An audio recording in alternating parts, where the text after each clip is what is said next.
Ever wondered what life felt like as a 19th century noblewoman? In this video, you will experience a day as a Countess in 1860s Austria. But before the time travel begins, let me explain how a Countess stood in society. A Countess sat just below the princesses and archduchesses, but was still firmly a part of the first society. This meant you enjoyed the status of the elite without the crushing weight of royal protocol, though it definitely didn't mean you could just have fun. The greatest perk of being in the first society was your right of entry to the imperial court. To secure that privilege, all 16 of your great-great-grandparents had to be of noble blood. In the rigid hierarchy of the Viennese court, your social circle was almost entirely closed to the second society. That doesn't mean these people were poor. In reality, they were often newly ennobled families or the richest bankers in Vienna, such as the Rothschilds. Now, please give the video a like, take a deep breath, and close your eyes. Let the time travel begin. The air shifts. There's a faint smell of burnt beeswax and the dry, baked scent of the tall porcelain stove. It's 8 in the morning in Vienna, and you're still in bed. You feel the smooth glide of linen sheets and the weight of heavy wool blankets under an immense eiderdown. You hear the windows being opened briefly and then shut again, just enough to air the room. Then the sound of your bed curtains being drawn back. You open your eyes. "Good morning, my lady." Missy, your lady's maid, places a silver tray across your lap. On it, you find a fresh kipfel and a cup of thick, hot chocolate. You slowly savour this level of luxury that the working class could only dream of, letting the morning settle around you. After breakfast, you stand up and walk to the washstand in your bedroom. Missy pours lukewarm water into a porcelain basin from a heavy jug. She carried it all the way from downstairs just for you. Then a few drops of rosewater go in, a common choice among the wealthy at the time. You soak a sponge and gently wash your face, neck, and arms. A quick brush of your teeth finishes the wash. Next, Missy brushes your long hair and heats curling tongs over a spirit lamp. You hear a faint hiss as she smooths your hair with them.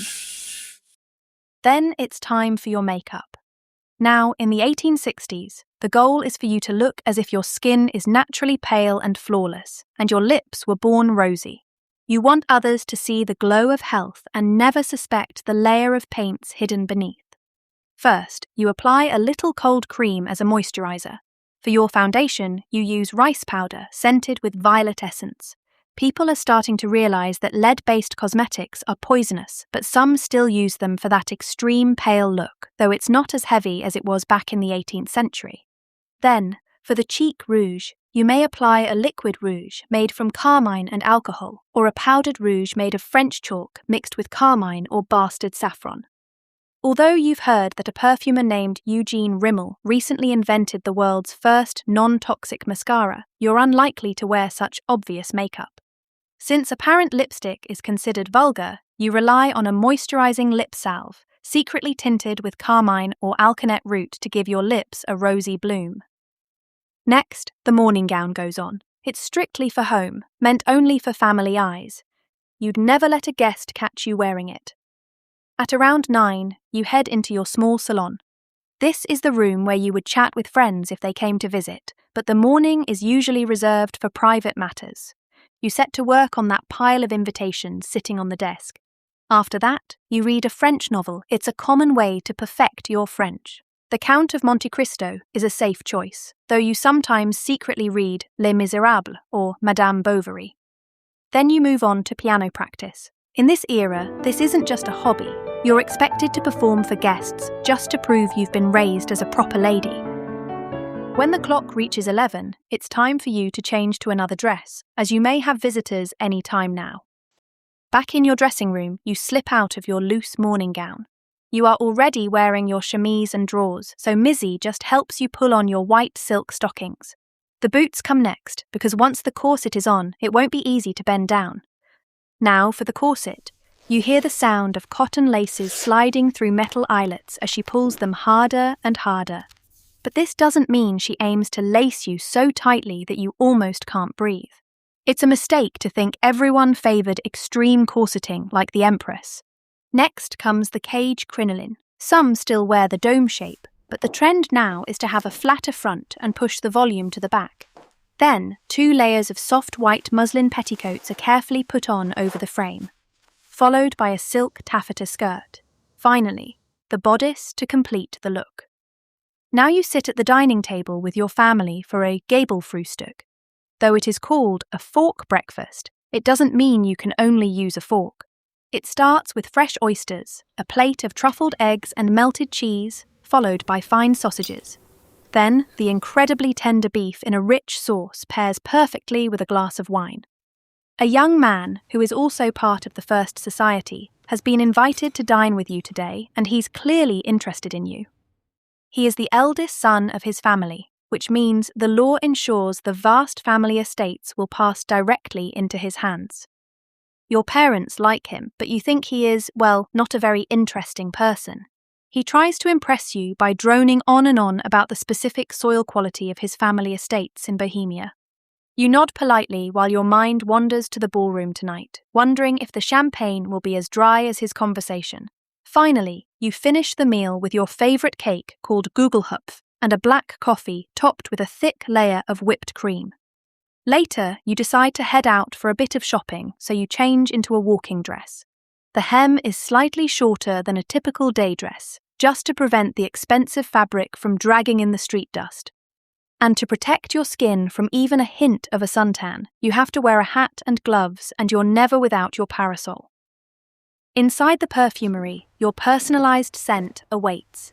Young upper-class ladies like you usually prefer something subtle rather than anything too heavy. That's why you had yours made with French rose. As dictated by social custom, you would avoid applying perfume to your skin, choosing instead to scent your handkerchief, gloves, and fan. At the jeweller's, a baroness, whose name you've forgotten, lingers just a bit too close. She's desperate to see what you are buying so she can copy your style. To shake her off, you buy a pair of pearl earrings and leave. The jeweller promises to send his new collection from Paris to your mansion for a private viewing anyway. Moving through the busy streets, you arrive at the silk merchant. Your fingers trail over shimmering taffeta, the weight of heavy velvet, and the fine web of French lace. Once you have made your selections, these bolts of fabric are sent directly to the dressmaker to be sewn into gowns that fit you perfectly. You then stop by Demel for a small box of candied violets and then return home. You change into a more formal day dress. At 3 p.m., you step into the carriage with a box of visiting cards. These cards are your tools for socializing. Think of this whole routine as the social media of the 19th century, and leaving a card is your way of sending a like to the person you're calling on. You place your card on a silver tray for the servant to take inside. If the lady of the house is out, you still leave one, but a quick fold of a corner sends a specific message.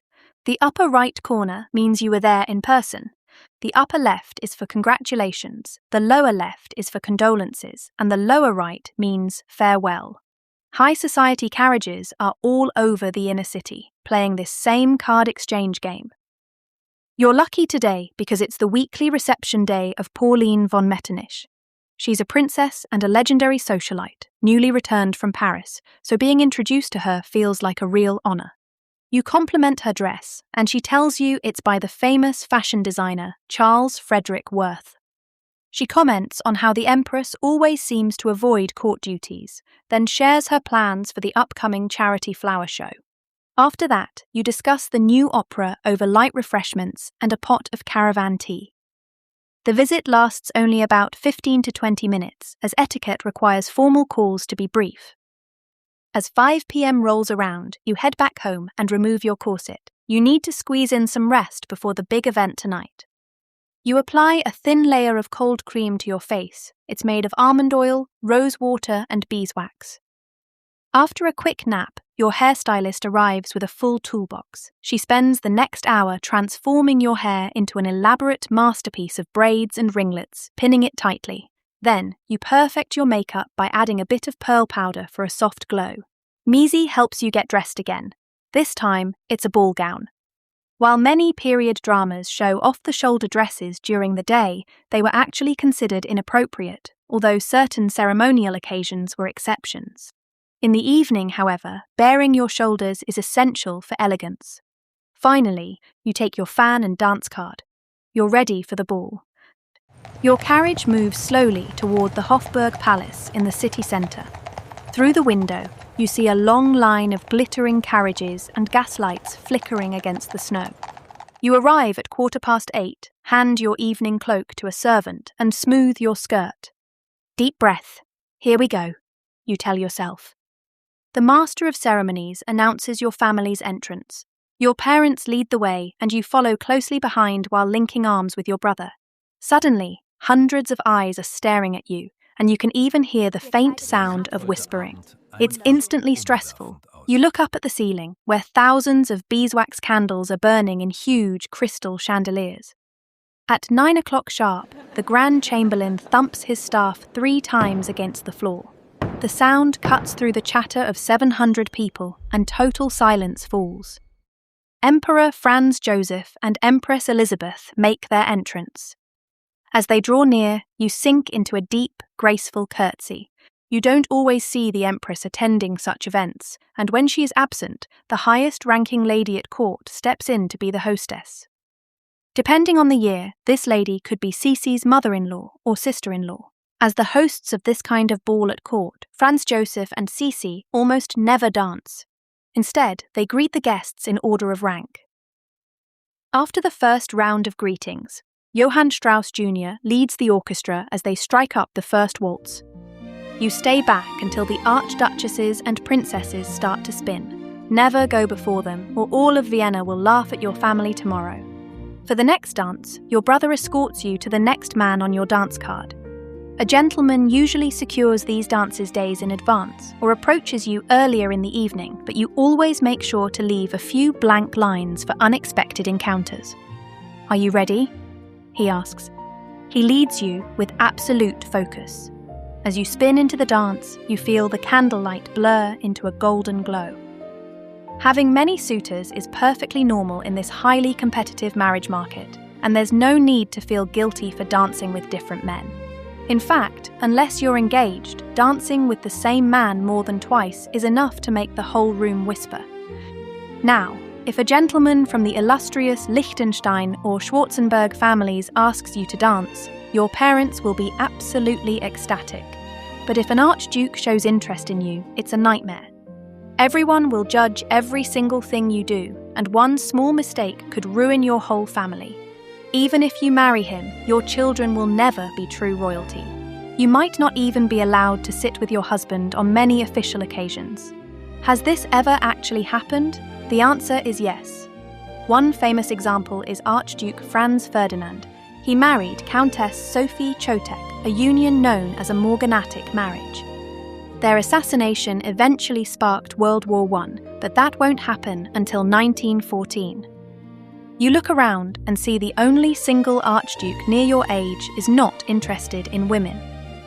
At a ball, you are not required to dance every single set. It gives you the chance to socialize with others. You may have heard of the famous fan language, but it was most likely just a clever marketing strategy by fan merchants, rather than something you actually use. So while ladies did use fans to flirt, it's unlikely they actually communicated in a secret code. At 11 in the evening, it is finally time to begin the late sit-down dinner. The printed menu is already waiting on the table. It includes crème d'orge en tasse, a barley cream soup served in a cup, followed by fish with mayonnaise, then a small appetizer, possibly a rich goose liver pastry or a savoury pie. Then comes a roast dish with champagne, and finally ice cream. Beer and wines are constantly served. Who you're seated with isn't based on personal preference. It depends on your title, your rank, and your place within the imperial circle. The Emperor and Empress would sit in the Mirror Hall or the adjoining Pietradora Hall, while you would most likely sit in one of the other rooms, such as the Radetzky or Stephen apartments. The dinner ends in only 30 minutes, meaning you have to chew fast. Everyone then returns to the ballroom for another few dances. As the clock struck 12, the orchestra fell silent. The Emperor escorts the Empress as they make their grand exit, and all guests start to leave as well. You climb into your carriage and head home. Back in your private chambers, the dazzling lights of the Hofburg are replaced by the soft flicker of beeswax candles. The porcelain stove is already radiating warmth. Your eyelids are heavy. Missy unlaces your corset and helps you into your nightgown. She removes all 50 hairpins and brushes your hair carefully with rosemary oil. Then you apply the same cold cream you used as a moisturizer earlier, but now it acts as a cleanser. Tonight, you decide to take a full bath. This is purely optional and certainly not a daily routine. But after such a long evening, you crave the soak. Your servants haul a copper tub into your room and set it upon a carpet. They carry hot water from downstairs again and again until the bath is ready. You then enjoy a warm bath with lavender oil. The heat settles into your skin and your aching ankles finally loosen after all that dancing. Your lady's maid wraps you in fine linen and dries you off. Before bed, you dab the famous Wash à la Marie Antoinette onto your face. It's made with lemon, white lilies, milk, southernwood, and even a little white sugar to keep your complexion clear and fair. For a stronger whitening effect, you smooth on an overnight cream made with balm of Mecca and sweet almond oil. While you could buy these skincare products from a shop, having Missy prepare them from scratch is much safer. It's the only way to guarantee a merchant hasn't secretly added any toxic lead. Finally, for your hands, you rub in a cream of honey and lavender water, then slip on your soft leather beauty gloves. Once you are tucked into bed, Missy blows out the candle. You now drift into a deep sleep. You have travelled back to modern times. Welcome back. How do you feel now? I hope you enjoyed this time travel experience, and if you enjoyed it, please like this video and subscribe.